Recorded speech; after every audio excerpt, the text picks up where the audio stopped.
Viper riders, thought I'd do another video today because I decided to try out my new vacuum pump brake bleeder. I thought it'd be a pretty good idea to bleed out the brake fluid just so I could have a look at the condition of it, you know, because these things take a lot of heat and abuse out on the trail depending on how hard you ride.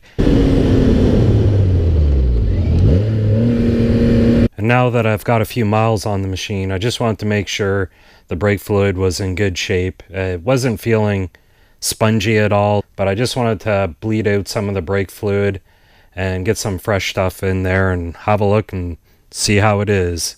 First thing I did was grab my T20 Torx bit and remove the screws out of the master cylinder.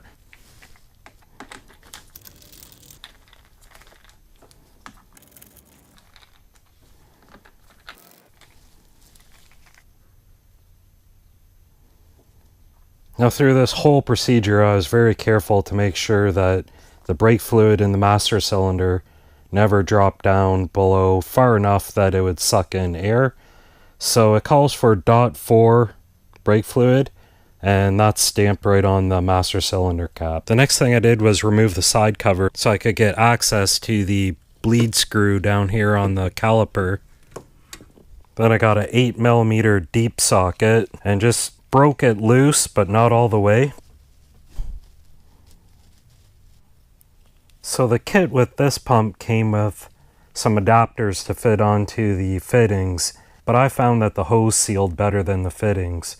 So I just hooked the hose on direct and ran it down through the footwell, down to the catch container, and then back up to the pump. So the whole idea of using a vacuum bleeder is to always maintain some vacuum pressure on the bleeder hose so that you don't get any air drawn back into the caliper. So I'm gonna pump this up and bring it up to as much as I can because, you know, this isn't sealed 100%, but it's sealed good enough to maintain some vacuum. So I'm gonna pump that up and then slowly break this loose just by hand, because it's hard to really get a wrench to fit on that fitting and loosen it off. So like I said, I already backed it off fairly loose, but it's just right on the brink there where you can tighten or loosen it by hand. So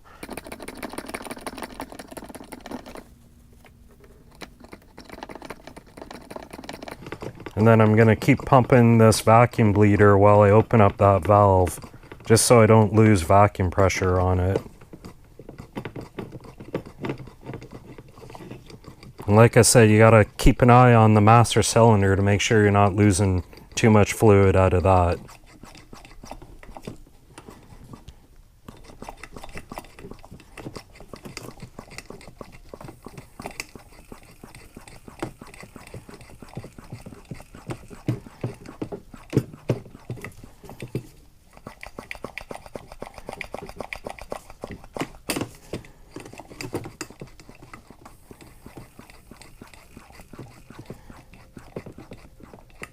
Then once you get the brake fluid bled out, just retighten the fitting on the caliper.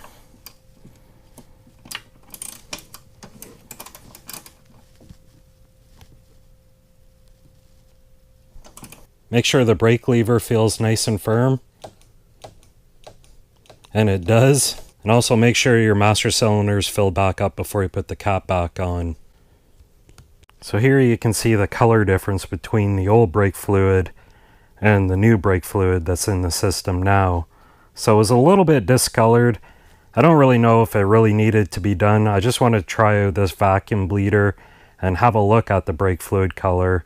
It definitely doesn't hurt to replace the brake fluid, but just make sure you're comfortable working on your brake system, because you definitely don't want this to have any air in the system.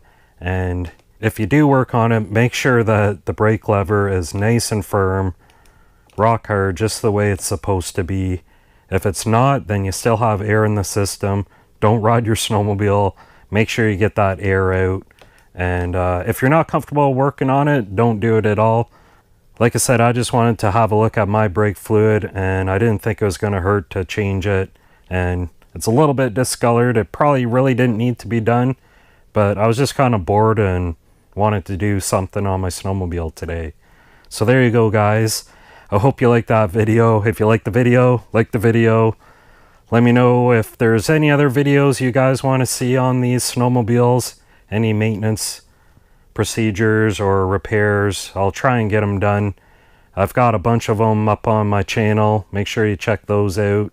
And thanks for watching, guys. Also, one more thing, if you want to get one of these vacuum bleeders, I'll leave a link in the description of where you can get one.